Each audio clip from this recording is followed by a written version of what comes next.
think Carlo Ancelotti's done this summer? Do you think he's watched any football? But he's happy. Yeah, of course he's happy. He's ever been. Here we go then. This is what Carlo had to say about Real Madrid's lineup ahead of the new season. I haven't really thought about it. We should just stop it there. The fact is that we believe him. Exactly.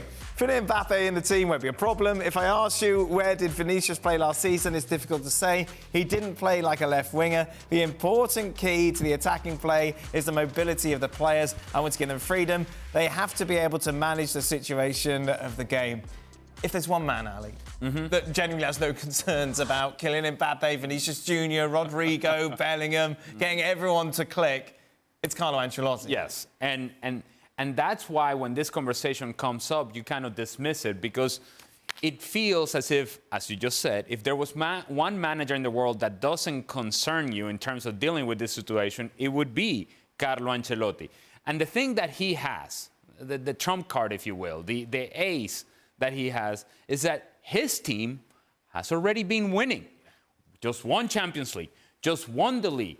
So if you're Kylian Mbappé, you're coming into a winning locker room, and therefore you sort of have to genuflex. You are the one that has to come with your head down and say, where do you need me? Where do you want me? And Carlo Ancelotti will be happy to just put him down the middle, but he just said, hey, everybody rotates, there's mobility everywhere, and in part of that interview and that podcast, he said, look, there were times last year in which I played Rodrigo down the right-hand side, and he would appear in the left-hand side. I said, I don't know how he got there, but he was there. So, and by the way, he was scoring goals, and he was productive, and the same thing with Vinny Jr., and the same thing with Jude Bellingham. Sometimes he played in the left, sometimes he played in the middle, and he was productive. And it's almost as if Carlo Ancelotti is saying, hey, I just put him out there. Yeah. These guys, they do what they do, and they're happy doing what I ask them to do, and they're all play within the structure and success of Real Madrid, and that's what he's going to ask of Kylian Mbappé. This is Real Madrid. This is what you wanted. Now play within the structure of what we ask you to do. I tell you what, Jan, it's going to be fun, isn't it?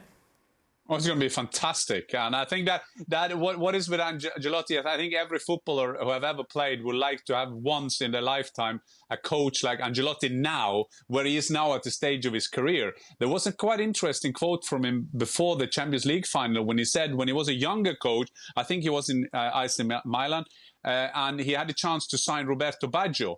And he said, but I said, no, I don't have a system for him. And I think he went to Bologna.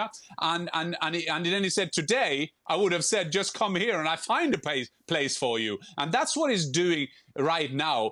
Having said that, it's unfair, and I think Al makes a good point in that, it's unfair to compare Real Madrid, Ancelotti, with the job Ten Hag will do at Manchester United or Slot at Liverpool, because there are only top players at Real Madrid. They are winning all the time. They have a culture of winning. And then it's easier because now Mbappé comes to Madrid and he has to prove himself. Not Real Madrid got to prove himself they're good enough for Mbappé because they know, because they already won the Champions League without him. So you have to show us now that you deserve a place. And then it's easier then to adjust to the way Ancelotti wants to have their kind of philosophy of freedom on the pitch. As you mentioned, yeah, it is an incredible squad. This is getting stronger and stronger this summer. Obviously, Endrick will be unveiled tomorrow, the 18-year-old superstar from Brazil. Slightly different, I know, because obviously when Odegaard joined, he was much younger, Jan. But it is interesting, that dynamic. Someone so young going into a team with so much experience. Yeah, but I still think that is not a bad thing, that when you're a young player, because then you can develop behind the experienced player.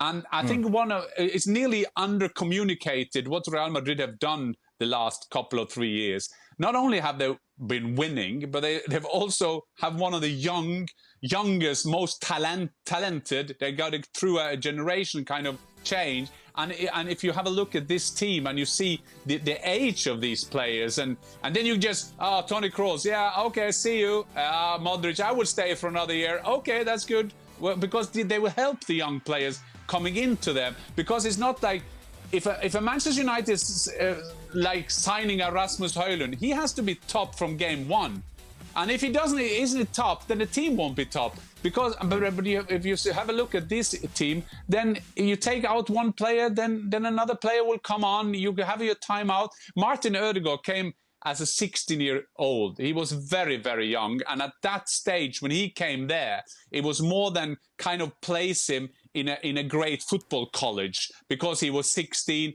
he got his debut, but at the end of the day, he's now the captain of Arsenal. So the kind of education he took was right, but at that time, they didn't have that structure at Real Madrid as they have now with Ancelotti. Still, Ancelotti was the manager back then as well, wasn't he, in one of his periods there?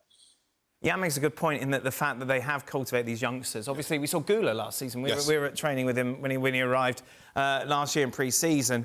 Obviously, he would have been frustrated at times last year, given that he didn't get the opportunities that he wanted. Yet, when he did, obviously, he took his chances and he will grow and he'll be given more chances this season. Is that going to be similar to what we're going to see for Endrick? I would expect so. And to your point, I think Gula is frustrated, but recognising that he's on the bench for arguably the best team in world football and learning from arguably the best players in world football. So while, yes, every single player, regardless of age, regardless of position, wants to play when you're at a club at Real Madrid with those talents, you understand that it's a learning process.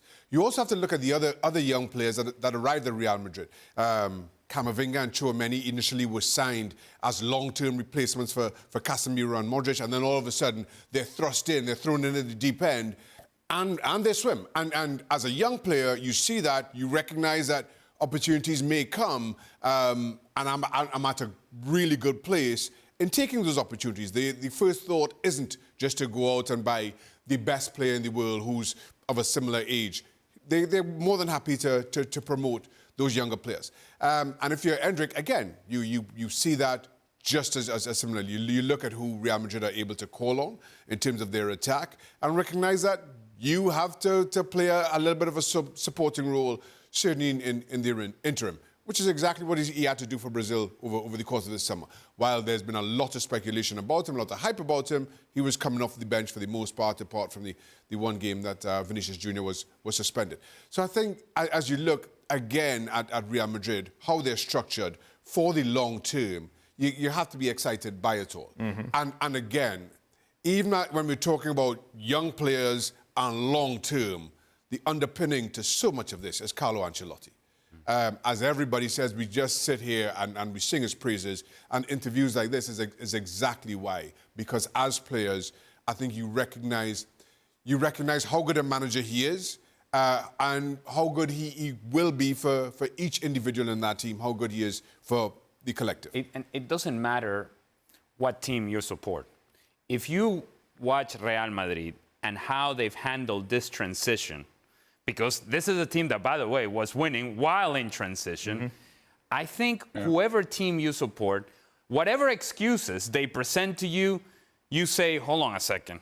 Real Madrid, in front of the world, in the biggest stage, was transitioning away from Casemiro, from Kroos, from Modric, from Benzema, from Ronaldo.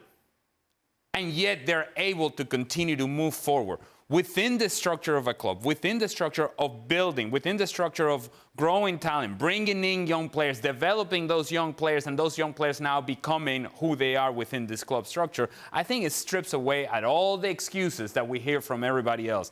They're able to do it at the highest level. I think other clubs alongside Real Madrid should stop with excuses and should get to work.